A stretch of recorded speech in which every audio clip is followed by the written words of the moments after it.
Assalamualaikum warahmatullahi wabarakatuh. Hai teman-teman, buat yang sudah kenal saya, senang bertemu kalian lagi. Nah, untuk yang belum kenal, perkenalkan nama saya Umi Halimatus Syadiah, NIM 185. Saya berasal dari kelas 4E Akuntansi Syariah. Nah, di sini saya ingin menjelaskan materi mengenai Just in Time atau JIT demi untuk memenuhi tugas tengah semester saya di mata kuliah Sistem Informasi Akuntansi. Nah, di sini langsung saja ya. Baik, langsung saja kita mulai. Sebelum kita membahas apa itu just in time lebih dalam, sebaiknya kita cari tahu terlebih dahulu kok bisa ada just in time itu bagaimana. Nah, jadi just in time itu pertama kali dikembangkan dan disempurnakan di pabrik Toyota Manufacturing oleh Taichi Ohno pada awal tahun 1970-an.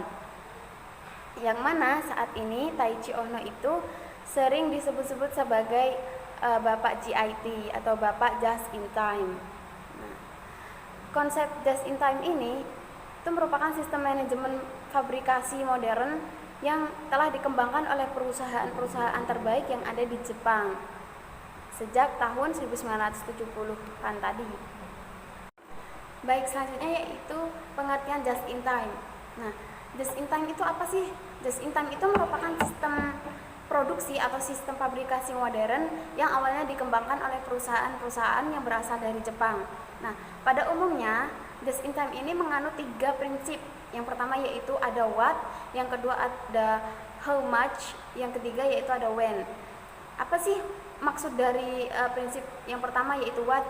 What itu dimaksudkan bahwa perusahaan itu hanya memproduksi jenis-jenis barang yang diminta oleh si customer atau calon customer. Yang kedua yaitu ada how much. How much itu diartikan sebagai jumlah yang harus diproduksi oleh suatu perusahaan sebagai sarana untuk memenuhi permintaan si customer tadi. Yang ketiga yaitu when.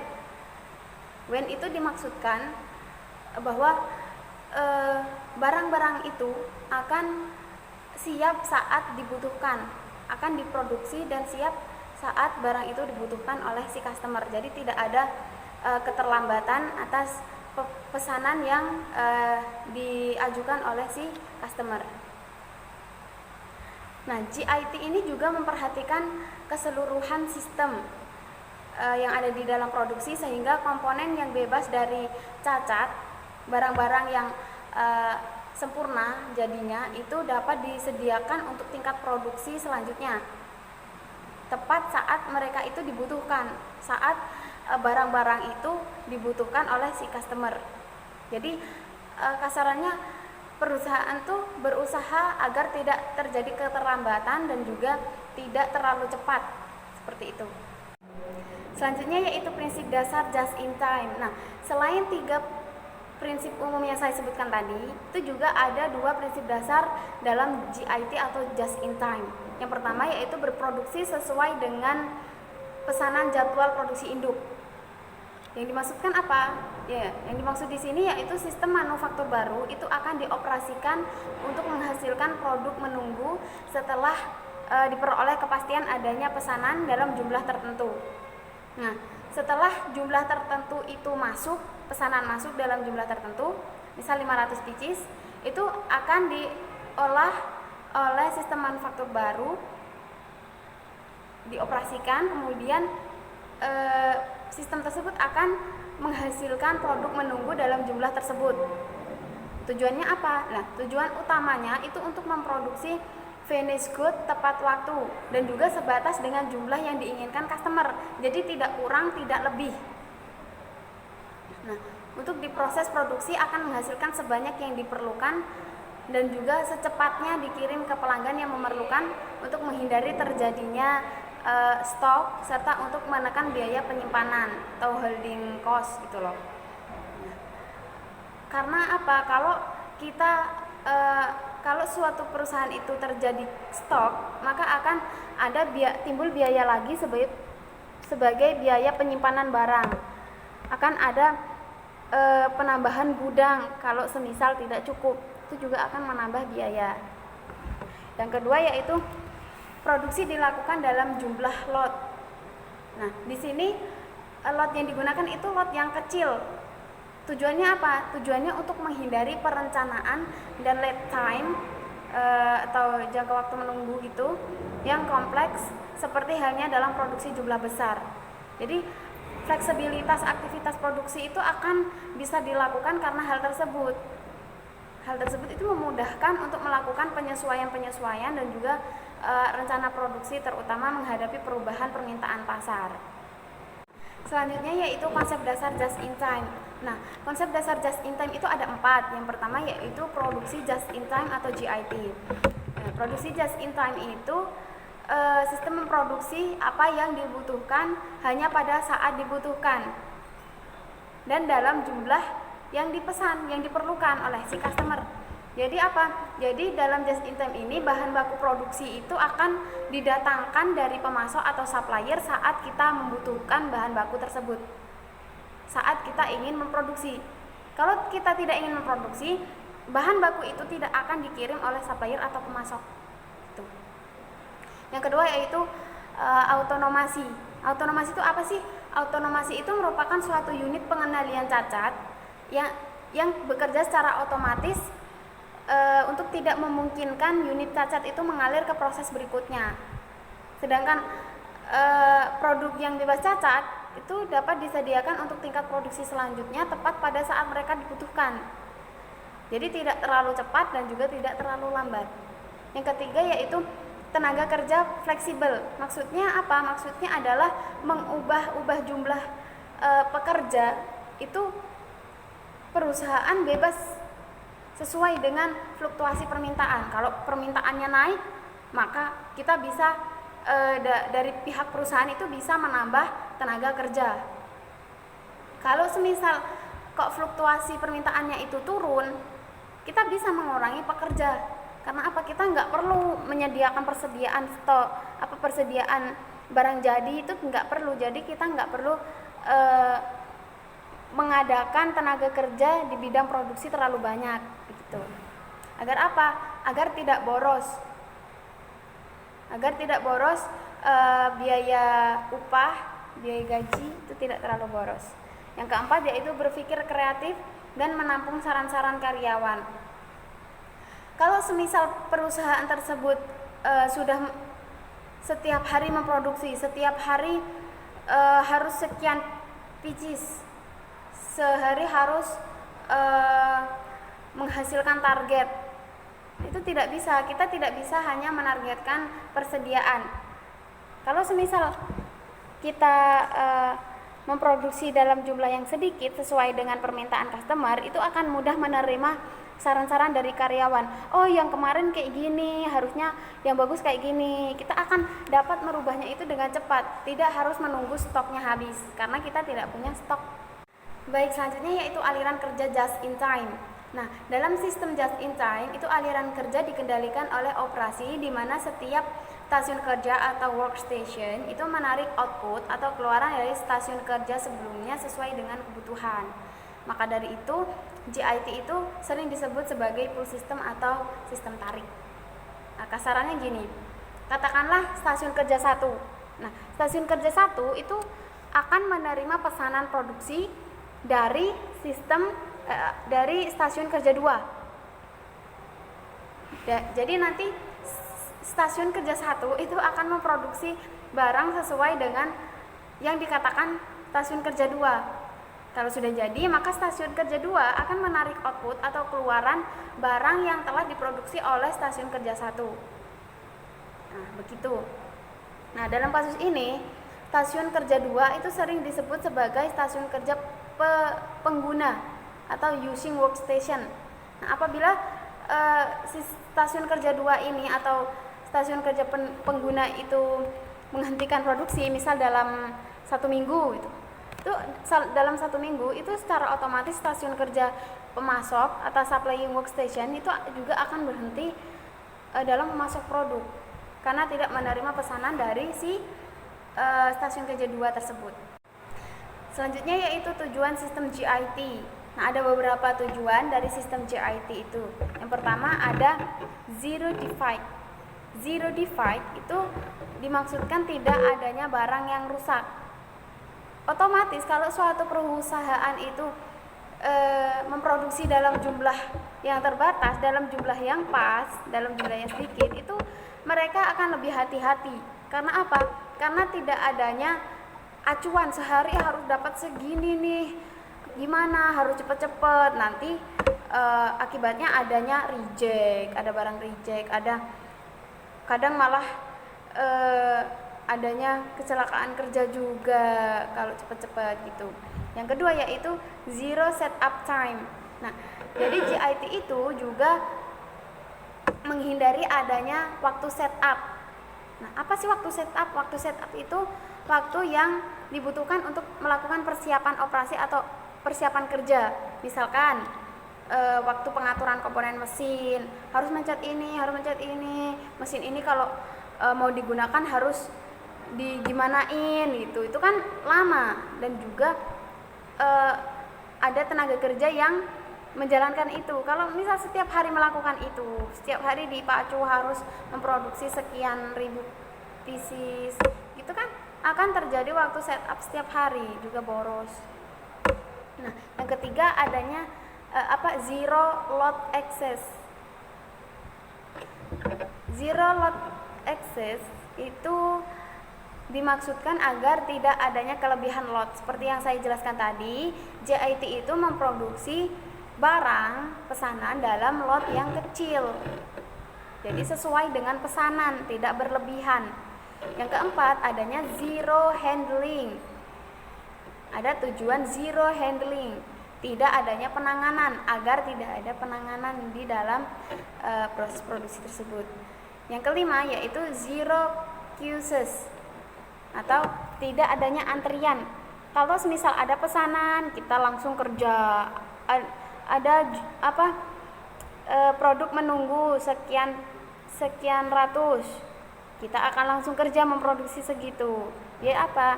Biar tidak ada antrian menumpuk.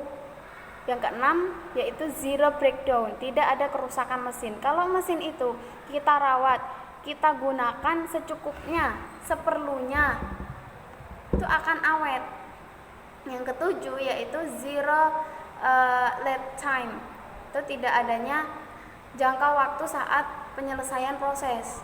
Jadi kalau misal tadi zero queues, itu kan zero queues kan mencegah agar tidak adanya antrian. Kalau misal ada antrian terus, itu jangka waktunya akan lama. Jangka waktu pemenuhan pesanannya itu akan sangat lama karena menunggu antrian selesai. Selanjutnya, hal yang perlu diperhatikan dalam GIT. Yang pertama ada aliran material yang lancar. Apa maksudnya? Aliran material itu akan lancar karena persediaan bahan baku, maksudnya bahan baku itu akan datang dari pemasok, kemudian kita produksi, langsung kita kirim ke customer. Jadi tidak adanya persediaan di gudang begitu. Yang kedua yaitu pengurangan waktu setup. Perusahaan itu juga harus mengatur waktu setup dalam menjalankan GIT. Tidak boleh berlebihan, harus sesuai dengan yang dibutuhkan. Harus sesuai dengan berapa jumlah produk yang akan kita produksi demi menutupi permintaan si customer tersebut. Yang ketiga yaitu pengurangan lead time vendor. Yang keempat, komponen zero defect. Nah, yang kelima itu kontrol rantai produksi yang disiplin. Jadi kita harus disiplin dalam mengontrol atau mengendalikan rantai produksi tersebut. Kemudian pembelian GIT, pembelian just in time. Nah, pembelian dalam sistem just in time dengan menggunakan sistem just in time itu merupakan sistem penjadwalan pengadaan barang dengan cara sedemikian rupa sehingga dapat dilakukan penyerahan segera untuk memenuhi permintaan atau penggunaan. Permintaan yang disebut itu permintaan siapa? Permintaan si customer yang memesan barang. Jadi kita harus menjadwalkan pengadaannya itu gak boleh sembarangan. Jadi harus dengan segera memenuhi permintaan si customer. Gak boleh kita menunda-nunda. Harus sesuai dengan apa yang kita jadwalkan. Nah, pembelian dengan GIT itu dapat mengurangi waktu dan juga biaya. Dengan cara apa? Dengan cara mengurangi jumlah pemasok, mengurangi atau mengeliminasi waktu dan biaya negosiasi dengan pemasok. Yang kedua, memiliki pembeli atau pelanggan dengan program pembelian yang mapan. Kalau mapan, misal sebulan mau dikirim segini, jadi dia sudah mapan bahwa per bulannya dia akan meminta kita mengirimi produk sebesar yang dia minta, yang mereka minta. Jadi kita punya jadwal, oh tanggal segini kirim ke sana. Jadi kita akan punya rencana produksi tanggal sekian, pengiriman tanggal sekian gitu. Selanjutnya, mengeliminasi atau mengurangi kegiatan dan biaya yang tidak bernilai tambah.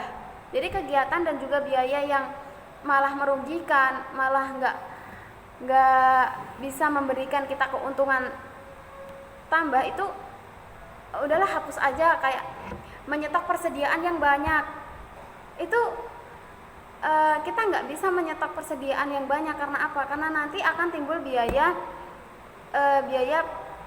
gudang untuk menaruh persediaan, itu juga tidak memberikan nilai tambah. Selanjutnya ada mengurangi waktu dan biaya untuk program-program pemeriksaan mutu.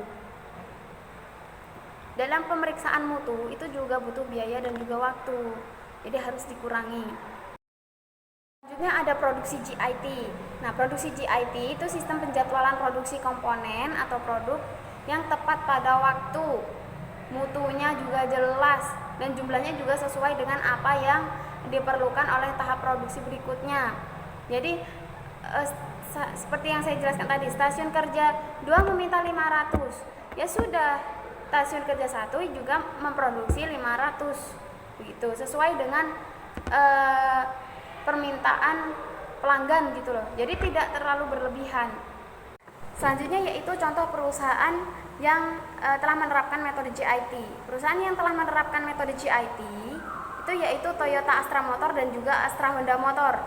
EGI 2019 itu menjelaskan bahwa perusahaan Toyota Astra Motor dan juga Astra Honda Motor itu menerapkan sistem GIT melalui penggunaan Enterprise Resource Planning atau ERP guna untuk menunjang proses GIT berjalan dengan baik. Nah, ERP itu apa sih? ERP atau Enterprise Resource Planning itu merupakan sistem informasi yang diperuntukkan bagi perusahaan manufaktur atau perusahaan jasa yang berfungsi untuk apa? Untuk mengintegrasikan dan mengotomasikan proses bisnis yang berhubungan dengan aspek operasi, terus aspek produksi, aspek distribusi yang bersangkutan dengan perusahaan tersebut. Nah, hasil yang didapatkan apa? Dalam penerapan GIT menggunakan ERP di perusahaan Toyota Astra Motor dan juga Astra Honda Motor itu memberi keuntungan, terjadinya efisiensi yang sangat besar. Waktu yang dibutuhkan untuk memproduksi motor itu akan menjadi lebih cepat, dan juga keuntungan lainnya yang didapat oleh perusahaan ini adalah dapat menyatukan jaringan komunikasi antar pabrik, sehingga hubungan antar pabrik itu menjadi mudah atau terjaga. Karena apa ya? Karena tadi stasiun kerja 2 itu akan menarik output dari sistem stasiun kerja 1, dan stasiun kerja 1 dapat memproduksi barang jika sudah berkomunikasi dengan stasiun kerja 2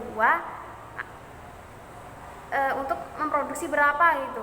Karena yang menentukan kan sistem produksi yang selanjutnya, seperti itu. Jadi akan terus komunikasi, akan terus. Kalau tidak apa? Kalau tidak akan terjadinya miskomunikasi dan GIT itu tidak akan berjalan.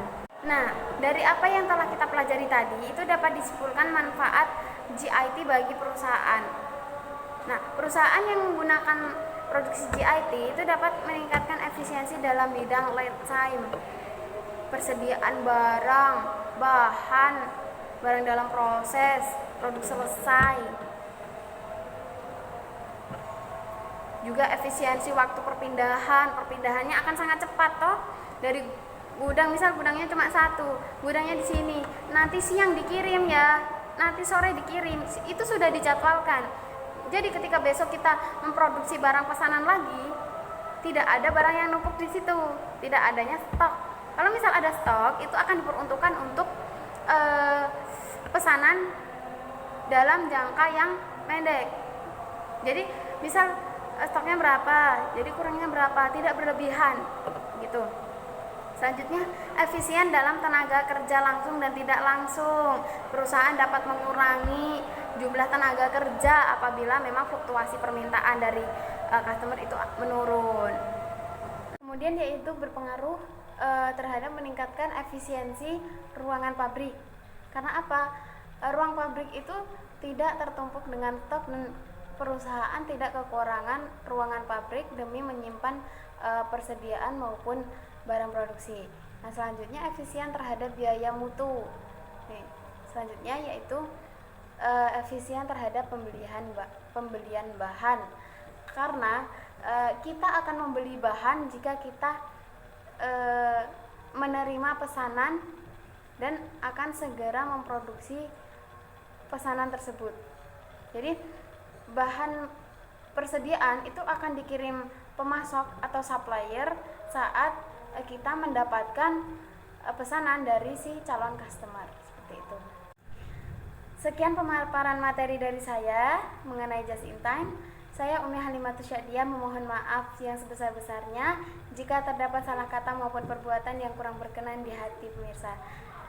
Atas perhatiannya saya ucapkan terima kasih. Wassalamualaikum warahmatullahi wabarakatuh. Sampai bertemu kembali.